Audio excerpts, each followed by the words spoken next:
Hello friends, എല്ലാവർക്കും നമസ്കാരം. നമ്മുടെ ഇഷ്ടപരമ്പരയുടെ ഇന്നത്തെ പുതുപുത്തൻ വിശേഷങ്ങളിലേക്ക് ഏവർക്കും സ്വാഗതം. എല്ലാവർക്കും നല്ലൊരു ദിവസമാകട്ടെ എന്ന് ആശംസിച്ചുകൊണ്ട് തന്നെ നമുക്ക് വിശേഷങ്ങളിലേക്ക് കടക്കാട്ടോ. അലോകിന്റെ സംസാരം കേട്ടുകൊണ്ട് വരുന്ന അച്യുതൻ പാടെ അത് എതിർക്കാണ്. എന്താടാ ദേവമംഗലത്തുള്ളവരോട് നിനക്ക് ഇത്രയ്ക്കൊരു ചായ്വ്?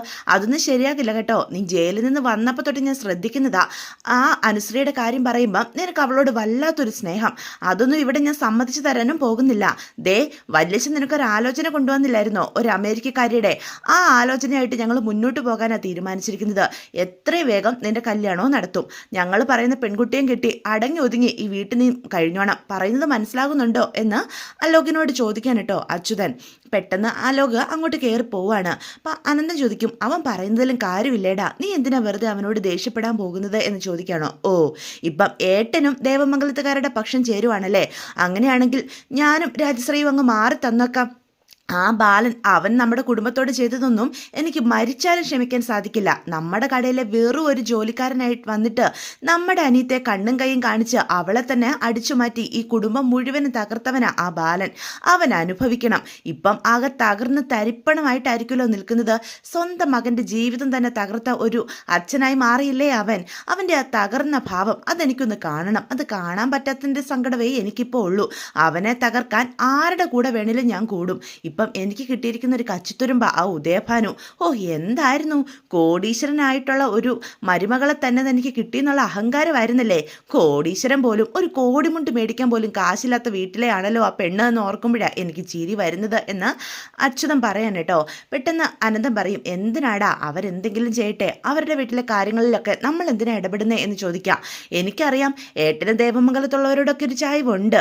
പക്ഷേ ഏട്ടാ, ഞാനൊരു കാര്യം പറഞ്ഞേക്കാം. എന്നെ ഒഴിവാക്കാനാണ് ഏട്ടൻ്റെ ഉദ്ദേശമെങ്കിൽ ഞാൻ മാറി തന്നേക്കാം എന്ന് പറയാം. നീ എന്തിനാ ഈ എഴുതാപ്പുറം വായിക്കുന്നേ? ഞാൻ അങ്ങനെ വല്ലതും പറഞ്ഞോ? ഏതൊരു കാര്യവും നമ്മൾ രണ്ടുപേരും കൂടി തീരുമാനിച്ചിട്ടല്ലേ ചെയ്യാറുള്ളത്. ഇനിയും അങ്ങനെ തന്നെയായിരിക്കും. എന്നെ ഒറ്റപ്പെടുത്താനൊന്നും ഒരിക്കലും ഞാൻ ആഗ്രഹിക്കുന്നില്ല. ഞാൻ അതിൻ്റെ ഒരു വശം പറഞ്ഞതേ ഉള്ളൂ. എനിക്ക് അവരോട് എന്നും ദേഷ്യം തന്നെയാണ്. എന്നും കരുതി ആവശ്യമില്ലാത്ത ഒന്നും പോയി തലയിടണ്ട എന്ന് ഞാൻ നിന്നോട് പറഞ്ഞുള്ളൂ. ഞാൻ തലയിടും. അയാളെ തകർക്കാൻ ഏതറ്റം വരെയും ഞാൻ പോകും എന്ന് അച്യുതനപ്പം പറയാൻ കേട്ടോ. ഇതേ സമയം ദേവമംഗലത്തെ എല്ലാവരും വളരെ സങ്കടത്തിൽ തന്നെയാണ് ഇരിക്കുന്നത്. പെട്ടെന്ന് ആനന്ദാണെങ്കിൽ ഉദയഭാനു കടയിൽ നിന്ന് പണം മോഷ്ടിക്കുന്നതൊക്കെ ചിന്തിച്ചുകൊണ്ടേയിരിക്കാം. ബാലൻ പെട്ടെന്ന് ആനന്ദിന് മുന്നിലേക്ക് വന്ന് നിൽക്കാണ്. അച്ഛൻ വന്ന് നിൽക്കുന്ന കാണുന്ന ആനന്ദ് എഴുന്നേക്കും. എന്താ അച്ഛാ എന്ന് ചോദിക്കാം. അപ്പം കൈകൂപ്പി മാപ്പ് പറയാം. എന്നോട് ക്ഷമിക്കും മോനെ. എനിക്കറിയാം നിന്റെ ജീവിതം ഈ വിധമായി പോയതിന് കാരണക്കാരൻ ഞാനാ. എന്നോട് ക്ഷമിക്കുക. ഇത്രയും നാളും നിങ്ങളുടെ മുന്നിൽ തലയുയർത്തിപ്പിടിച്ച് നിന്നവനാ ഈ ബാലൻ. പക്ഷേ ഇനി ഞാൻ അതിന് അർഹനല്ല. എൻ്റെ മകൻ്റെ ജീവിതം തന്നെ നശിപ്പിച്ച ഒരച്ഛനായി പോയില്ലേ ഞാൻ എന്നും പറഞ്ഞ് കരയാണ്. അത് കാണുന്ന ആനന്ദ് പറയും, എൻ്റെ അച്ഛൻ ഇങ്ങനെ ഒരിക്കലും സംസാരിക്കാൻ പാടില്ല. ഒന്നും അച്ഛൻ്റെ തെറ്റല്ലല്ലോ, എൻ്റെ വിധി എന്നും പറഞ്ഞ് ആനന്ദ് ബാലനെ ആശ്വസിപ്പിക്കാനായിട്ട് ശ്രമിക്കുകയാണ് കേട്ടോ. അപ്പം ഈ കാഴ്ച കണ്ട് എല്ലാവരും നിൽക്കുന്നുണ്ട്. ഇല്ല, എനിക്കറിയാം ഞാൻ തന്നെയാണ് തെറ്റുകാരൻ. ഇന്ന് എനിക്ക് ഒന്നിനുമുള്ള അവകാശമില്ല. നിങ്ങളുടെ എല്ലാവരുടെയും മുന്നിൽ ഇനി എൻ്റെ തല ഒരിക്കലും ഉയരുമെന്നും എനിക്ക് തോന്നുന്നില്ല എന്നും പറഞ്ഞ് ബാലൻ കരയുവാണ് കേട്ടോ. അപ്പം ആനന്ദ് ഒന്നും മിണ്ടാതെ നിൽക്കുകയാണ്. നിനക്കൊരു നല്ലൊരു ഭാവി കിട്ടിയെന്ന സന്തോഷത്തിലായിരുന്നു ഞാൻ ഇത്രയും നാളും. കൂടുതലൊന്നും ഞാൻ ആലോചിച്ചില്ല. നല്ലൊരു ബന്ധമാകുമെന്ന് ഞാനും കരുതി. അത് എൻ്റെ തെറ്റാ. ഞാൻ കൂടുതൽ അന്വേഷിക്കണമായിരുന്നു. ഒരു ബന്ധം അന്വേഷിക്കാൻ പോകുമ്പോൾ ഇങ്ങനെയൊന്നും അല്ലല്ലോ. എൻ്റെ അശ്രദ്ധ, എൻ്റെ ഭാഗത്തെ തെറ്റാ. എന്നോട് ക്ഷമിക്കും മോനെ. നിൻ്റെ ജീവിതം ഞാൻ നശിപ്പിച്ചു. നിൻ്റെ അച്ഛനായ ഞാൻ തന്നെ നിൻ്റെ ജീവിതം നശിപ്പിച്ചു. അച്ഛൻ അയാളെ വിശ്വസിച്ചു പോയടാ. അയാൾ അച്ഛനെ പോലെ ആയിരിക്കുമെന്ന് അച്ഛൻ കരുതിപ്പോയി. മനുഷ്യരെ വിശ്വസിക്കാനേ അച്ഛൻ പഠിച്ചിട്ടുള്ളൂ. മനുഷ്യന്മാരിൽ ഇത്രയും ചതിയും വഞ്ചനയൊക്കെ ഉണ്ടാകുമെന്ന് അച്ഛൻ കരുതിയില്ല. അവരുടെ ഉള്ളു കണ്ടെത്താൻ അച്ഛൻ പഠിച്ചിട്ടില്ലടാ. അത് അച്ഛൻ്റെ തെറ്റാണ്. അച്ഛൻ മനുഷ്യരെ മനസ്സിലാക്കുന്നതിൽ ഒരുപാട് പിന്നിലായിപ്പോയി. ആ ഉദയഭാനുവിനെ അച്ഛൻ കണ്ണടച്ച് വിശ്വസിച്ചു പോയി. അയാൾ പറഞ്ഞത് മുഴുവനും സത്യമാണെന്ന് ഞാൻ വിശ്വസിച്ചു. അതെല്ലാം സത്യമാണെന്ന് കരുതുകയും ചെയ്തു. എടാ നിന്റെ മുഖത്ത് നോക്കാൻ പോലും എനിക്ക് സാധിക്കുന്നില്ല. ഒന്നും അച്ഛൻ അറിഞ്ഞുകൊണ്ട് സാധിച്ചതല്ലടാ എന്ന് പറയാം. അത് കേൾക്കുമ്പോഴത്തേക്ക് ആനന്ദ് പറയും, കരഞ്ഞോണ്ടാ പറയുന്നത്. എനിക്കറിയാം അച്ഛാ, എനിക്കെൻ്റെ അച്ഛനെ അറിയാം. അച്ഛൻ അറിഞ്ഞുകൊണ്ട് ഒരു തെറ്റും ചെയ്യുകയും ഇല്ലെന്ന് എനിക്കറിയാം. അച്ഛൻ മനഃപൂർവ്വം ഒന്നും ചെയ്തിട്ടില്ല. അച്ഛനിങ്ങനെ തകർന്നു പോകരുത്, എനിക്ക് അത്രേ പറയാനുള്ളൂ. അച്ഛനെ ഇങ്ങനെ കാണാൻ വയ്യാത്തത് കൊണ്ടാണ് ഈ സത്യങ്ങളൊക്കെ ഞാൻ മറച്ചു വെച്ചിരുന്നത്. നേരത്തെ എല്ലാം എൻ്റെ ഉള്ളിൽ ഒതുക്കി കഴിഞ്ഞത്. ഇതിപ്പം എൻ്റെ പരിധി വിട്ടു പോയപ്പോഴാണ് ഞാനെല്ലാം എല്ലാവരോടുമായിട്ട് പറഞ്ഞു പോയത്. ഇങ്ങനെ തകർന്ന് തരിപ്പണമായി നിൽക്കുന്ന അച്ഛൻ, അതെനിക്ക് സഹിക്കാൻ സാധിക്കില്ല. ഒരു വാക്കുകൊണ്ട് പോലും ഞാൻ എൻ്റെ അച്ഛനെ കുറ്റപ്പെടുത്തില്ല. എൻ്റെ അച്ഛൻ ആരാണെന്നേ അതെനിക്കറിയാം എന്ന് വീണ്ടും ആനന്ദ് പറയാം. അച്ഛൻ ഇങ്ങനെ തകർന്നു പോകരുത്, അച്ഛൻ ഇങ്ങനെ എൻ്റെ മുന്നിൽ നിൽക്കുന്നത് കാണുന്നതാ എനിക്ക് ഏറ്റവും കൂടുതൽ സങ്കടം എന്ന് പറയാണ് കേട്ടോ. പക്ഷെ ബാലൻ ശരിക്കും തകർന്ന് തരിപ്പണമായി എല്ലാവരുടെ മുന്നിൽ പൊട്ടിക്കരയുവാണേ. അങ്ങനെ ഒരു ബാലൻ്റെ ഭാവം ആരും ഇതുവരെയും കണ്ടിട്ട് പോലുമില്ല. അപ്പം എല്ലാവർക്കും ഒരുപാട് സങ്കടം ഉണ്ടാക്കുന്നുണ്ട് ആ കാഴ്ച. തങ്ങളുടെ അച്ഛൻ ആരുടെയും മുന്നിൽ തോറ്റു കൊടുക്കാത്ത അച്ഛൻ ഇപ്പം ആകെ തകർന്ന് തരിപ്പണമായി നിൽക്കുന്നു. അത് കാണുന്ന ആകാശ് ബാലൻ്റെ അടുത്തേക്ക് ചെല്ലുകയാണ്. അച്ഛ, ഇതിൽ അച്ഛൻ്റെ ഭാഗത്ത് യാതൊരു തെറ്റുമില്ല. അച്ഛൻ അവരെ വിശ്വസിച്ചു പോയതല്ലേ. അച്ഛൻ മാത്രമല്ലല്ലോ, ഞങ്ങൾ എല്ലാവരും അവരെ വിശ്വസിച്ചു പോയില്ലേ എന്ന് ചോദിക്കുക. അപ്പം ആരിനും പറയും, അതേ അച്ഛ, ഒരു സംശയം പോലും തോന്നാത്ത വിധത്തിൽ അവർ കാര്യങ്ങൾ മുന്നോട്ട് കൊണ്ടുപോയില്ലേ. അതുകൊണ്ട് അച്ഛൻ മാത്രം കുറ്റമൊന്നും ഏറ്റെടുക്കേണ്ട കാര്യമില്ല എന്ന് പറയാം. പെട്ടെന്ന് ഗോമതി അടുത്തേക്ക് ചെല്ലും. ബാലേട്ട, പെട്ടെന്നുള്ള ദേഷ്യത്തിൽ ഞാനും എന്തൊക്കെയോ പറഞ്ഞു പോയി, ഒന്നും മനഃപൂർവ്വമല്ല, മാപ്പ് എന്നും പറഞ്ഞ് ബാലൻ്റെ കാലിലേക്ക് വീഴാൻ തുടങ്ങുക. ഗോമതി, എടോ, താൻ തെറ്റായിട്ടൊന്നും പറഞ്ഞില്ലല്ലോ, താൻ എന്താ ഈ ചെയ്യാൻ പോകുന്നേ? മക്കളോട് സ്നേഹമുള്ള ഏതൊരമ്മയും പറയുന്ന വാക്കുകളെ താനും എന്നോട് പറഞ്ഞിട്ടുള്ളൂ. താൻ പറഞ്ഞതൊക്കെ ശരിയുമാണല്ലോ. അറിഞ്ഞുകൊണ്ട് ഞാൻ നമ്മുടെ മോനെ ചതിക്കാൻ കൂട്ടു നിൽക്കുമോ ഗോമതി എന്ന് അപ്പം ബാലൻ ഗോമതിയോട് ചോദിക്കുക. പെട്ടെന്ന് മീനു പറയും, അച്ഛൻ വിഷമിക്കല്ലേ, കഴിഞ്ഞത് കഴിഞ്ഞു. അച്ഛൻ്റെ കണ്ണ് നിറഞ്ഞ അത് ഞങ്ങൾക്ക് സഹിക്കാൻ പറ്റുമോ എന്ന് ചോദിക്കുക. അച്ഛൻ ഇങ്ങനെ സ്വയം ബ്ലെയിം ചെയ്യേണ്ട ഒരു ആവശ്യമില്ല. അച്ഛൻ്റെ ഭാഗത്ത് ഒരു തെറ്റുമില്ല എന്ന് ഞങ്ങൾക്ക് എല്ലാവർക്കും അറിയാം. അച്ഛൻ സങ്കടപ്പെടല്ലേ, എല്ലാം ശരിയാകും. ഞങ്ങളെല്ലാവരും അച്ഛൻ്റെ കൂടെ ഉണ്ട് എന്ന് പറയാം. പെട്ടെന്ന് മിത്രയും പറയും, അങ്കിളെ, ഇനി ഇതൊന്നും ഓർക്കല്ലേ, വിട്ടേക്ക്. എന്തിനാ വെറുതെ, കഴിഞ്ഞത് കഴിഞ്ഞു, അതോർത്ത് വീണ്ടും വീണ്ടും സങ്കടപ്പെടുന്നത് എന്ന് ചോദിക്കാം. പെട്ടെന്ന് പറയും, ഗോമതി, നമ്മുടെ മക്കളുടെ ഭാവി ഞാൻ നശിപ്പിക്കുമോ അറിഞ്ഞുകൊണ്ട്? എനിക്കറിയാതെ സംഭവിച്ചത് ഇതെല്ലാം. നിനക്ക് തോന്നുന്നുണ്ടോ? ഇത്രയും വർഷം എൻ്റെ കൂടെ ജീവിച്ച് നിനക്ക് തോന്നുന്നുണ്ടോ? പെട്ടെന്ന് ഗോമതി പറയും, ബാലേട്ട, നമ്മുടെ മക്കളെക്കാൾ വലുതായി ബാലേട്ടന് മറ്റൊന്നുമില്ലെന്ന് എനിക്കറിയാം. അറിയാതെ ഞാൻ പറഞ്ഞു പോയതൊക്കെ എന്നോട് ക്ഷമിക്ക്, ബാലേട്ടൻ പൊറുക്കണം. എൻ്റെ മാനസികാവസ്ഥ ഞാൻ അറിയാതെ പറഞ്ഞു പോയതാ ബാലേട്ട എന്ന് വീണ്ടും പറയാം. പെട്ടെന്ന് ആര്യം പറയും, ഇനി ആരും ഇതിനെപ്പറ്റി ഇനി ഒന്നും സംഭവിക്കണ്ട, കഴിഞ്ഞതൊക്കെ കഴിഞ്ഞു എന്ന് പറയാം. ആകാശം പറയും, അതെ, അച്ഛൻ ഇങ്ങനെ സ്വയം സങ്കടപ്പെടല്ലേ. ഇനിയും ഏട്ടത്തെയും കുടുംബമൊന്നും നമ്മുടെ ചർച്ചകളിൽ വരാൻ പാടില്ല. അവരുടെ വഴിക്ക് പോട്ടെ, അല്ലാതെ നമ്മൾ ഇനി എന്തിനാ ചിന്തിക്കുന്നത്? പെട്ടെന്ന് മീനും അപ്പം ചോദിക്കും, ഈ ഏടത്തെയും കുടുംബമായിട്ടുള്ള ബന്ധം അങ്ങനെ മുറിച്ച് കളയാൻ പറ്റുന്നതാണോ ആകാശേ? ഏടത്ത് ചെയ്തത് തെറ്റാണ്, അത് ഞാൻ ന്യായീകരിക്കുകയല്ല. പക്ഷേ ആ തെറ്റ് ചെയ്ത് ഇടയാക്കിയ സാഹചര്യങ്ങൾ കൂടി നമ്മൾ മനസ്സിലാക്കണം എന്ന് മീനു ദേവി സപ്പോർട്ട് ചെയ്ത് സംസാരിക്കാൻ കേട്ടോ. ഏടത്തി ഒരിക്കലും അറിഞ്ഞുകൊണ്ട് അങ്ങനെ ഒന്നും ചെയ്യില്ല. ഏടത്തി നമ്മൾ ഇവിടെ നിന്ന് ഒരിക്കലും ഇറക്കി വിടാനും പാടില്ലായിരുന്നു എന്ന് പറയാം. അത് കേൾക്കുന്ന ഗോമതിക്ക് നല്ല ദേഷ്യം വരിക. മീനുവിൻ്റെ അടുത്തേക്ക് ചെല്ലുക. പിന്നെ ഞാൻ എന്ത് ചെയ്യണമെന്നാണ് നീ പറഞ്ഞു വരുന്നത്? നിങ്ങളെക്കാൾ ഞാൻ അവളെയല്ലേ സ്നേഹിച്ചത്? എന്നിട്ട് അവൾ എന്നോട് ചെയ്തത് എന്താ? അവളുടെ സ്വത്തും പണവും കണ്ടിട്ടാണോ ഞാൻ അവളെ സ്നേഹിച്ച്? പറയടി എന്ന് മീനുവിനോട് ഗോമതി ചോദിക്കുകയാണ്. അവൾ ചെയ്ത ഈ വഞ്ചന ഞാൻ ക്ഷമിക്കണമായിരുന്നു അല്ലേ? ഞാൻ എൻ്റെ മൂത്ത മകളായിട്ടല്ലേ അവളെ കണ്ടത്? അവൾ സ്കൂളിൽ പോകുമ്പം ചോറ് പൊതിഞ്ഞ് കൊടുത്തു വിടും ഞാൻ. അവൾ വരാനൊന്നും വൈകിയാൽ എനിക്ക് എന്ത് ടെൻഷനാണെന്ന് നിങ്ങൾ കണ്ടിട്ടുള്ളതല്ലേ? ദേ, എൻ്റെ നെഞ്ചിടിപ്പോടെയാ ഞാൻ അവളെ ഇരിക്കുന്നത്. ഇവളെന്താ വൈകുന്നത്? എന്തു പറ്റി? അങ്ങനെയാ ഞാൻ അവളെ സ്നേഹിച്ചത്. എന്നിട്ട് ഏതെങ്കിലും മക്കൾ സ്വന്തം അമ്മയെ ചതിക്കാൻ കൂട്ടു നിൽക്കുമോ? ചതിക്കാൻ പറ്റുമോ? അവൾക്ക് എന്നോടെങ്കിലും ഈ സത്യങ്ങളൊന്നും പറയാമായിരുന്നില്ലേ? എൻ്റെ മുന്നിൽ ചിരിച്ച് സംസാരിക്കുമ്പോഴും എന്തുമാത്രം കള്ളങ്ങൾ അവൾ മനസ്സിൽ ഒതുക്കിയിരുന്നത്. എന്നെ കെട്ടിപ്പിടിക്കുമ്പോഴും അവളുടെ മനസ്സിൽ എന്തായിരുന്നു? കള്ളവും കള്ളത്തരവും ചതിയും വഞ്ചനയും. നിങ്ങളെ ഞാൻ പറ്റിക്കുക, നിങ്ങളൊരു വിഡ്ഢിയ, ആ ഒരു ചിന്താഗതി ആയിരുന്നില്ലേ അവളുടെ മനസ്സിലൂടെ കടന്നു പോയത്? ഇതായിരുന്നില്ലേ എന്ന് മീനുവിനോട് ചോദിക്കുകയാണ് കേട്ടോ. അപ്പം മീനു ഒന്നും മിണ്ടാതെ നിൽക്കുകയാണ്. അവളോട് ക്ഷമിക്കണം പോലും ഇല്ല. ഒരിക്കലും ഈ ഗോമതിക്ക് അതിന് സാധിക്കില്ല. അവളോട് ഞാൻ ക്ഷമിക്കില്ല. എന്നോട് അത്രയും വലിയ വഞ്ചന ചെയ്തവൾ അവള്. ശരിയാ, ഞാനൊരു പൊട്ടിയാ, എല്ലാവർക്കും എങ്ങനെയും എന്നെ പറ്റിക്കാം. എനിക്ക് വിദ്യാഭ്യാസം ഇല്ലല്ലോ, അതുകൊണ്ട് എങ്ങനെയും എന്നെ പറ്റിക്കാം. ഈ വീട് അതിനപ്പുറമുള്ള ലോകമൊന്നും എനിക്കറിയത്തില്ല. ഈ വീടാ എൻ്റെ ലോകം. അതുകൊണ്ട് ആർക്കും എന്നെ പറ്റിക്കാം, മക്കൾക്കോ മരുമക്കൾക്കോ ആർക്കും എന്നെ പറ്റിക്കാം എന്നും പറഞ്ഞാൽ ഗോമതി അവിടെ നിന്ന് കരയാണ് കേട്ടോ. ഗോമതിയുടെ കരച്ചിൽ കാണുമ്പം ബാലന് സഹിക്കാൻ പറ്റുന്നില്ല. ബാലൻ ഗോമതിയുടെ അടുത്തേക്ക് ചെല്ലുകയാണ്. എന്നിട്ട് പറയും, എടോ, താൻ ഇങ്ങനെ കരയാതെ എന്ന് ഗോമതിയോട് പറയാം. താൻ എന്തിനിങ്ങനെ സങ്കടപ്പെടുന്നേ എന്ന് വീണ്ടും ചോദിക്കുക. തൻ്റെ ഈ കണ്ണീര് എനിക്ക് കാണാനായിട്ട് സാധിക്കുന്നില്ല, ഇതൊക്കെ എൻ്റെ നെഞ്ചിലാണ് വന്ന് വീഴുന്നത് എന്ന് പറയാണ്. അപ്പോൾ ബാലേട്ട എന്ന് പറഞ്ഞാൽ ബാലൻ്റെ നെഞ്ചിലേക്ക് വീണ് വീണ്ടും ഗോമതി പൊട്ടിക്കരയാണ് കേട്ടോ. ഗോമതിക്ക് ഇതൊന്നും ഒട്ടും ഉൾക്കൊള്ളാനോ സഹിക്കാനോ സാധിക്കുന്നില്ല. തൻ്റെ അച്ഛൻ്റെ അമ്മയുടെ ഈ തകർച്ച കാണുന്ന ആനന്ദ് അടുത്തേക്ക് വരികയാണ്. നിങ്ങളിങ്ങനെ തകർന്ന് നിൽക്കല്ലേ, നിങ്ങളിങ്ങനെ തകർന്ന് നിൽക്കുന്നത് കാണാൻ എനിക്ക് സാധിക്കുന്നില്ല എന്നും പറഞ്ഞ് അച്ഛനെയും അമ്മയും ആനന്ദ് ചേർത്ത് പിടിക്കുകയാണ് കേട്ടോ. എന്ത് ചെയ്യണമെന്ന് ഒരെത്തും പിടിയും ആർക്കും കിട്ടുന്നില്ല കേട്ടോ. എന്ത് തീരുമാനം എടുക്കണം എന്ന് പോലും. ഇതേ സമയം ഇതുവരെയും നമ്മുടെ ദേവി വീട്ടിലെത്തിയിട്ടില്ല. ഒരു അന്തവും കുന്തവും ഇല്ലാതെ അച്ഛൻ്റെ അമ്മയുടെ ഒപ്പം നടു റോഡിലൂടെ ദേവി നടന്നു പോയിക്കൊണ്ടേയിരിക്കുകയാണ്. മാനസികാവസ്ഥയൊക്കെ ഒരു വല്ലാത്ത ഭാവത്തിലാണെന്ന് നമുക്ക് ബോധ്യപ്പെടും. അത്രയും ശ്രദ്ധയില്ലാതെയാണ് കേട്ടോ നടക്കുന്നത്. എതിരെ വരുന്ന വാഹനങ്ങൾ പോലും ശ്രദ്ധിക്കുന്നില്ല. ഉദയഭാനു ശ്രീകലയും ഒരു വിധത്തിൽ ദേവിയെ പിടിച്ച് മാറ്റുന്നുണ്ട്, വണ്ടിയൊന്നും ഇടിക്കാതെ. പെട്ടെന്ന് വീഴാനായിട്ട് തുടങ്ങാണ്. മോളെ ദേവി, എന്താ മോളെ ഇത് എന്ന് ചോദിക്കുക. പെട്ടെന്ന് ദേവി ആ റോഡരികിലേക്ക് കയറിയിരിക്കുക. എന്താ മോളെ, എന്തു പറ്റി നിനക്ക് എന്ന് ചോദിക്കുക.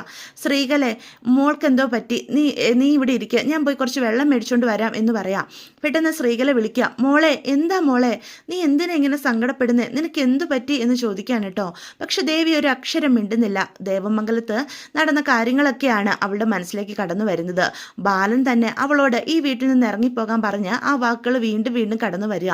ഗോമതി കൈ പിടിച്ച് അവളെ പുറത്താക്കിയതും ഒക്കെ ദേവിയുടെ മനസ്സിലേക്ക് കടന്നു വരിക. പെട്ടെന്ന് ഉദയഭാനു വെള്ളവും മേടിച്ചുകൊണ്ട് വരിക. മോളെ ദേവി, നീ ഇത് കുടിക്കുക എന്ന് പറയാ. ഇല്ല, എനിക്ക് പോകണം, എനിക്ക് ദേവമംഗലത്തേക്ക് തിരിച്ചു പോകണം എന്ന് പറയാ. മോളെ ദേവി, നീ ഇതെന്താ ഈ കാണിക്കുന്നേ എന്ന് ചോദിക്കുക. എനിക്ക് പറയാനുള്ളത് ഞാൻ പറഞ്ഞില്ല, എനിക്ക് അവരോട് സംസാരിക്കണം.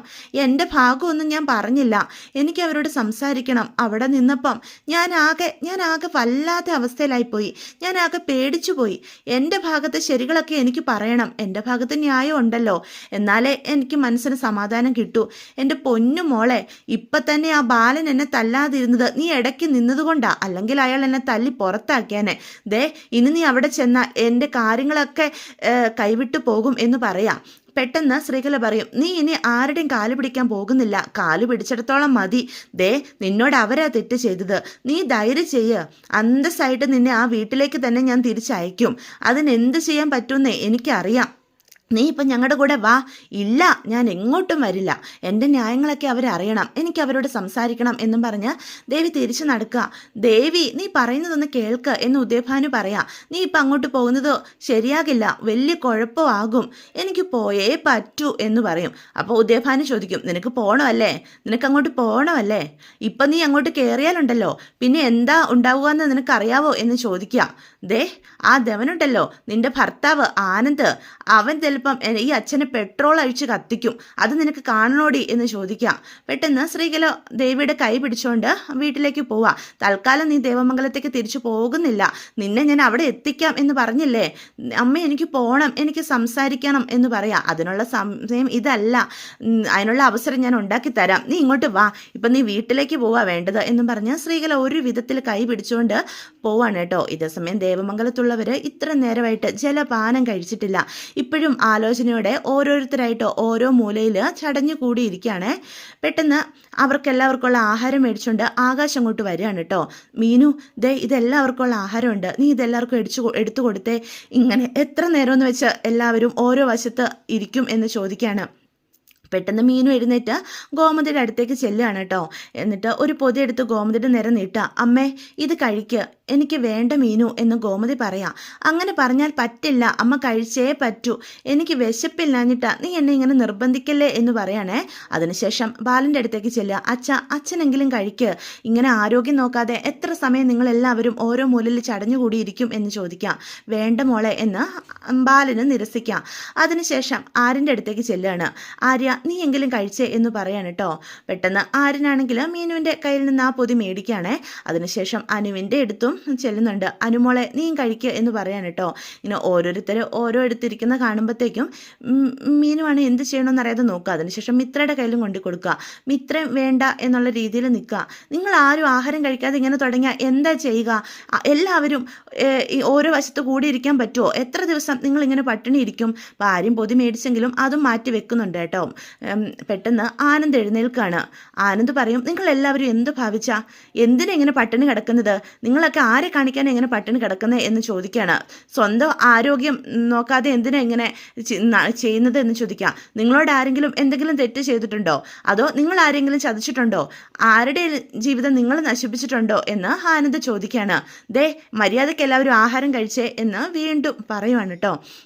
ഇല്ലല്ലോ, ഒരു തെറ്റും നമ്മൾ ആരും ചെയ്തിട്ടില്ല, നമ്മൾ ആർക്കും ഒരു ദ്രോഹം ചെയ്തിട്ടില്ല, തെറ്റ് ചെയ്തതും വഞ്ചിച്ചതും ഒക്കെ നമ്മളെയാ. എന്നിട്ട് നമ്മളെല്ലാവരും എന്തിനാ ഇങ്ങനെ ഓരോരോ മൂലയിൽ ഇരുന്ന് വേദനിക്കുന്നത്, നമ്മളെന്തിനാ നമ്മളെ തന്നെ ഇങ്ങനെ ശിക്ഷിക്കുന്നത്? ആഹാരം കഴിക്കാതെ ഇരുന്ന് കഴിഞ്ഞാൽ അസുഖം വല്ലതും വന്ന് പോകും എല്ലാവർക്കും. അമ്മ എന്തിനാ ഇങ്ങനെ പട്ടിണി കിടന്ന് അമ്മയുടെ ആരോഗ്യം നശിപ്പിക്കുന്നേ, നീ എന്തിനാടാ ഈ പൊതിയും കൈ പിടിച്ചിരിക്കുന്നേ, എടുത്ത് കഴിച്ച ആര്യ എന്ന് ആര്യനോട് ദേഷ്യപ്പെടുകയാണ് കേട്ടോ ആനന്ദ്. അതിനുശേഷം മിത്രയുടെ അടുത്തേക്ക് ചെല്ലാം. മോളെ മിത്രേ, നീ ആരും ഓർത്ത് ഈ വിഷമിക്കുന്നേ, നീ ഇതെടുത്ത് കഴിച്ചേ, ദേ ഏട്ടനാ പറയുന്നത്, മര്യാദയ്ക്ക് എടുത്ത് കഴിക്കുക. മീനു നീയും എടുത്ത് കഴിച്ചേ എന്നും പറഞ്ഞ് മീനുവിൻ്റെ കയ്യിലേക്കും എടുത്ത് കൊടുക്കുക. അതിനുശേഷം അനുവിൻ്റെ കയ്യിലേക്കും കൊടുക്കാം. അനുക്കുട്ടി, ദേ ഏട്ടൻ ഒരു പ്രശ്നമില്ല, പോയവർ പോയി, അവർ പോവേണ്ടവരായിരുന്നു, നീ എന്തിനാ എങ്ങനെ ചുമ്മാ സങ്കടപ്പെട്ടിരിക്കുന്നേ, ദേ ഈ ആഹാരം നീ എടുത്ത് കഴിച്ചേ എന്നും പറഞ്ഞ് അനുവിൻ്റെ കയ്യിലേക്ക് എടുത്തു കൊടുക്കണം. വെറുതെ എല്ലാവരും വെറുതെ ഇങ്ങനെ ആഹാരം കഴിക്കാതിരുന്ന് ആർക്കെങ്കിലും എന്തെങ്കിലും പറ്റിപ്പോയാലോ എനിക്ക് സഹിക്കാൻ പറ്റാത്തത്. ദേ നിങ്ങൾ ആരും സങ്കടപ്പെടേണ്ടെന്നേ, ശരിക്കും ഇപ്പോഴാ ഈ വീടൊന്ന് വൃത്തിയായത്, ഈ വീട്ടിലുണ്ടായിരുന്ന എല്ലാ നാശവും ഇതോടുകൂടി പോയി, ഇനി ഈ വീടിന് നന്മയുണ്ടാകുള്ളൂ എന്നൊക്കെ ആനന്ദ് വിളിച്ചു പറയാണ്. അവളെ പോലൊരുത്തി ഈ വീട്ടിലുണ്ടാകാൻ പാടില്ല, അത്രയധികം കള്ളത്തരങ്ങൾ അവള് പോയി, ആ നാശം പോയി, തീർന്നു, അതോടുകൂടി ആ ബന്ധം അവസാനിച്ചു, ഇതത്രേ ഉള്ളൂ എന്ന് ആനന്ദ് പറയാം. ഇനി അവളെ ഓർത്ത് ആരും വേദനിക്കേണ്ട, ഒരാൾ പോലും പട്ടിണി കിടക്കണ്ട, അതെനിക്ക് സഹിക്കില്ല, നമ്മൾ ആരും നമ്മുടെ ആരോഗ്യം നശിപ്പിക്കാൻ പാടില്ല, നമ്മൾ ആഹാരം കഴിക്കണം, അല്ലാതെ വീണു പോകാൻ പാടില്ല എന്ന് പറയണം. പെട്ടെന്ന് ഗോമതി എഴുന്നേൽക്കുക, എന്നിട്ട് പറയും എല്ലാവരും ആ ആഹാരം കഴിക്കുക എന്ന് ഗോമതി പറയാണ്. ഞാൻ പറയുന്നത് നിങ്ങൾ കേൾക്കുന്നില്ലേ, എല്ലാവരും എടുത്ത് ആഹാരം കഴിക്കാനാണ് ഞാൻ പറഞ്ഞത്, എന്തിനാ ഇങ്ങനെ പട്ടിണി കിടക്കുന്നത്, സ്വന്തം ദേഹത്തെ തന്നെ നിങ്ങൾ എന്തിനാ ഇങ്ങനെ ദ്രോഹിക്കുന്നത് എന്ന് ചോദിക്കാം. ബാലേട്ട കഴിക്കുക ബാലേട്ട എന്ന് ഗോമതിയും പറയാം. അനു എടുത്ത് കഴിക്കുക, എടാ ആര്യ ഭക്ഷണം കഴിക്കുക, ആഹാരത്തോട് വേണ്ട നിങ്ങളുടെ ഈ പ്രതിഷേധം എന്ന് പറയാം. ദേ ഈ വീട്ടിൽ ഒരാളും പട്ടിണി കിടക്കരുത്, ദേ എനിക്ക് ഒരു വിഷമവും ഇല്ല. അല്ല ഞാനെന്തിനാ വിഷമിക്കുന്നത് എന്ന് ചോദിക്കുക. ഒരു തെറ്റും ചെയ്യാതെ അങ്ങനെ ഞാൻ ഇനി വിഷമിക്കുന്ന പ്രശ്നമില്ല എന്ന് പറഞ്ഞ് ഗോമതി അതിൽ നിന്നൊരു പൊതി അങ്ങോട്ട് എടുക്കുകയാണ് കേട്ടോ. അതിനുശേഷം ഗോമതി ആണെങ്കിൽ ഡൈനിങ് ടേബിളിൽ പോയി ഇരിക്കുക. ഞാൻ ആഹാരം കഴിക്കാൻ പോവാ, എനിക്ക് നല്ല വിശപ്പുണ്ട്, ദേ നിങ്ങളും വേണേ വന്നിരുന്ന് കഴിക്കാൻ നോക്ക് എന്നും വീണ്ടും പറയാണ് കേട്ടോ. അപ്പോൾ ഗോമതിയുടെ ഈ മട്ടും ഭാവമൊക്കെ കാണുമ്പം എല്ലാവരും ആണെങ്കിൽ ഗോമതി തന്നെ ശ്രദ്ധിക്കുക. എനിക്ക് യാതൊരു വേദനയില്ല എന്നും പറഞ്ഞ് ഗോമതി അതിൽ നിന്ന് ഒരു കൈ ചോറെടുക്കുകയാണ്.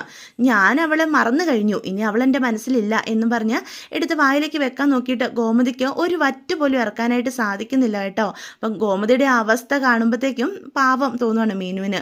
മീനു അടുത്തേക്ക് ചെല്ലുക, എനിക്ക് പറ്റുന്നില്ല മീനു, എനിക്കൊരു വറ്റ് പോലും ഇറക്കാൻ പറ്റുന്നില്ല എന്നും പറഞ്ഞ് ഗോമതി അവിടെ നിന്ന് കരയുമ്പോൾ മീനു ചേർത്ത് പിടിക്കുകയാണ്. അപ്പോൾ ഇത് എല്ലാവരുടെയും അവസ്ഥ കാണുന്ന ആനന്ദിന് എന്ത് ചെയ്യണമെന്നറിയാതെ പാവം ആനന്ദും നിൽക്കുക. അപ്പോൾ അതോടുകൂടി ഇന്നത്തെ എപ്പിസോഡും അവസാനിക്കുകയാണ് കേട്ടോ. ഇതൊക്കെയാണ് വിശേഷങ്ങളെ. വീഡിയോ ഇഷ്ടപ്പെടുവാണെങ്കിൽ ചാനലൊന്ന് സബ്സ്ക്രൈബ് ചെയ്യാനും ലൈക്ക് ചെയ്യാനും ഹൈപ്പ് ചെയ്യാനും ഒന്നും ആരും മറന്നു പോകരുത്. നിങ്ങളുടെ അഭിപ്രായങ്ങൾ കമൻസ് വഴി എന്നെ അറിയിക്കാനും മറക്കരുത്. അപ്പോൾ എല്ലാവർക്കും ഗുഡ് ബൈ.